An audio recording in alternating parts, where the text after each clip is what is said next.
Nah kan di sekeliling kita itu disekelilingi ada orang yang baik, ada orang yang jahat. Nah maksudnya di sini ada segelintir orang, gak banyak, yang di lingkungannya padahal itu baik. Nah seseorang ini kayak jauh gitu, maksudnya jauh, nggak jarang sholat, tapi di sekelilingnya itu sering mengingatkan. Nah untuk pertanyaannya, bagaimana cara memberitahu orang tersebut? Karena kan kita sebagai teman ingin berteman sampai surganya Allah. Hidayah itu di tangan Allah, bukan di tangan manusia. Bahkan seorang Ibrahim gak mampu memberikan hidayah kepada ayahnya. Bahkan seorang Nuh gak mampu memberikan hidayah kepada putranya. Bahkan seorang Lut gak bisa memberikan hidayah kepada istrinya. Bahkan seorang Nabi Muhammad SAW tidak mampu memberikan hidayah kepada pamannya. Jadi gak bisa kita terlalu maksa. Pokoknya kalau kita udah nasihatin dia harus terima. Gak bisa kayak gitu. Nabi Nuh alaihissalam mendakwahi putranya, tahu gak berapa lama? 950 tahun. Sesabar itu Nabi Nuh. Dan gak pernah marah sama putranya. 950 tahun didakwahin, gak pernah marah, gak pernah dasar kamu anak durhaka, gak pernah. Selama 950 tahun, udah 950 tahun terjadi banjir.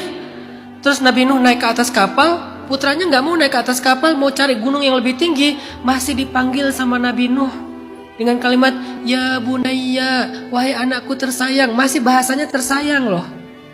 Bukan ya walad, wahai anak, bukan ya bunayya, wahai anakku tersayang. Irkam ma'ana, ayo naik bersama kami, ayo naik, gak apa-apa kalau belum beriman, naik aja dulu biar kamu bisa belajar lagi. Enggak, dia gak mau. Dia sendiri yang memilih jalan untuk menghindar dari ayahnya, akhirnya dia tenggelam. Sesabar itu Nabi Nuh mendakwahi putranya 950 tahun. Nabi Ibrahim juga kayak gitu kepada ayahnya. Udah diancam-ancam, udah dibakar hidup-hidup, udah diikat, udah diapa-apain, terakhir diusir. Nabi Ibrahim masih berdoa, ya Allah beri hidayah kepada ayah saya. Ya Allah maafkan kesalahan ayah saya. Wahai ayah, ayo ikut kepada saya. Ya abati. Kalau kita baca di surat Maryam, itu berkali-kali Nabi Ibrahim menasihati ayahnya dengan kata-kata ya abati, ya abati, ya abati. Itu panggilan lembutnya ayah dalam bahasa Arab. Abati itu artinya ayahku tersayang. Kalau abi, ayahku. Kalau mau pakai kata tersayang, dari abi jadi abati. Dari ummi jadi ummah atau ya ummati. Dari ya waladi jadi ya bunayya. Jadi kalimatnya tuh masih lembut. Walaupun udah lama banget beliau disakiti sama ayahnya. Begitu juga dengan Nabi Muhammad.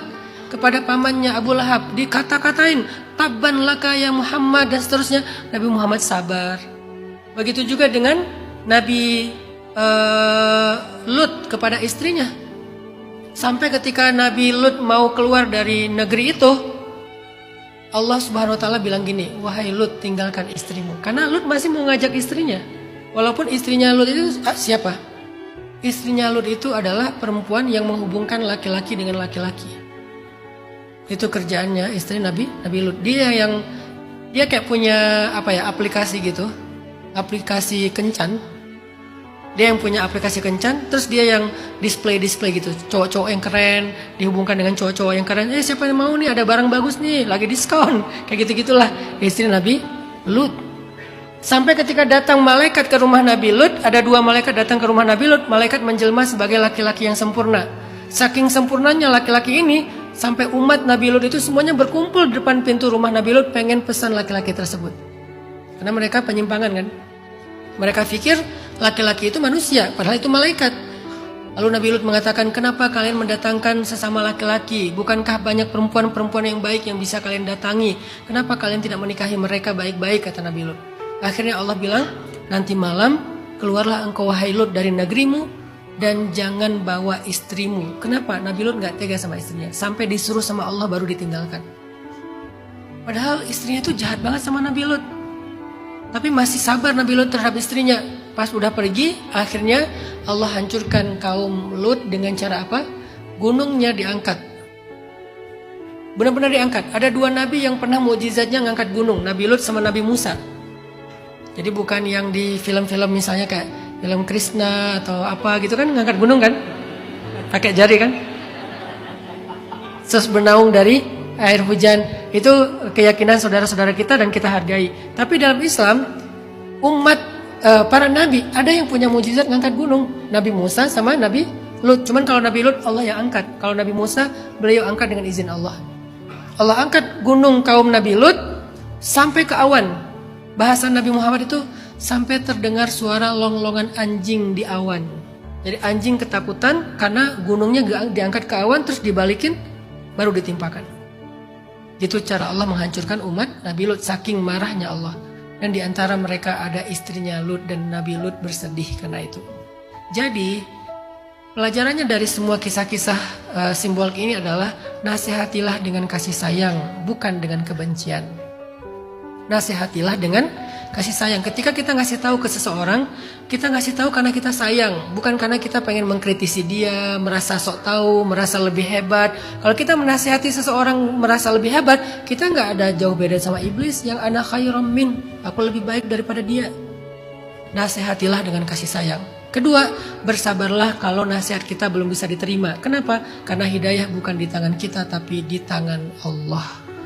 Jadi kita nggak berputus asa, ingatin lagi baik-baik, ajarin lagi baik-baik. Belum diterima, nggak apa-apa, bukan di tangan saya. Minta sama Allah, ya Allah beri dia hidayah. Tapi kalau kita gampang pundung, namanya pundung fisabilillah, baru sekali dua kali nasihatin langsung, dasar kamu ahli neraka. Berarti kita nggak layak menjadi seorang dai, nggak layak mengambil bebannya para nabi. Karena dakwah itu adalah amanahnya para nabi, dan para nabi tidak mendakwahi umatnya kecuali dengan kasih sayang, bukan dengan kemarahan. Ada nabi yang pernah marah sama umatnya? Ada. Siapa? Yunus alaihissalam. Marah kan sama umatnya? Wa huwa kazim. Dia pergi meninggalkan umatnya dalam keadaan marah. Allah nggak ridho, sehingga Nabi Yunus diberikan ujian dengan ditelan sama ikan. Semua nabi itu sayang banget sama umatnya. Saya kasih ilustrasi sayangnya Nabi sama umatnya selain Nabi Muhammad. Karena Nabi Muhammad udah paling sayang lah. Ini Nabi yang lain nih, Zakaria. Tahu gimana sayangnya Nabi Zakaria sama umatnya? Nabi Zakaria ingin dibunuh sama umatnya sampai beliau sembunyi di dalam pohon. Ini mukjizat Nabi Zakaria, sembunyi di dalam pohon. Lalu ketahuan karena beliau sembunyi di dalam pohon, ada sebagian dari baju beliau yang keluar. Akhirnya pohonnya digergaji, dibelah. Gergaji manual, dibelah tuh pohon sama umat Nabi Zakaria. Lalu waktu itu malaikat datang ke Zakaria mengatakan, wahai Zakaria, kamu bersuara saja sedikit, akan aku hancurkan negeri ini untuk menyelamatkan kamu. Nabi Zakaria diam, gak mau mengeluarkan suara merintih sedikit pun, kasihan kepada umatnya. Sesayang itu Nabi Zakaria kepada umatnya yang sudah mau mencelakai beliau. Maka pelajaran dari dakwahnya para nabi, walaupun kita nggak bisa sekeren nabi-nabi itu, minimal kita mengambil part kecilnya aja. Dakwahilah seseorang dengan kasih sayang, bukan dengan kemarahan, apalagi dengan kebencian.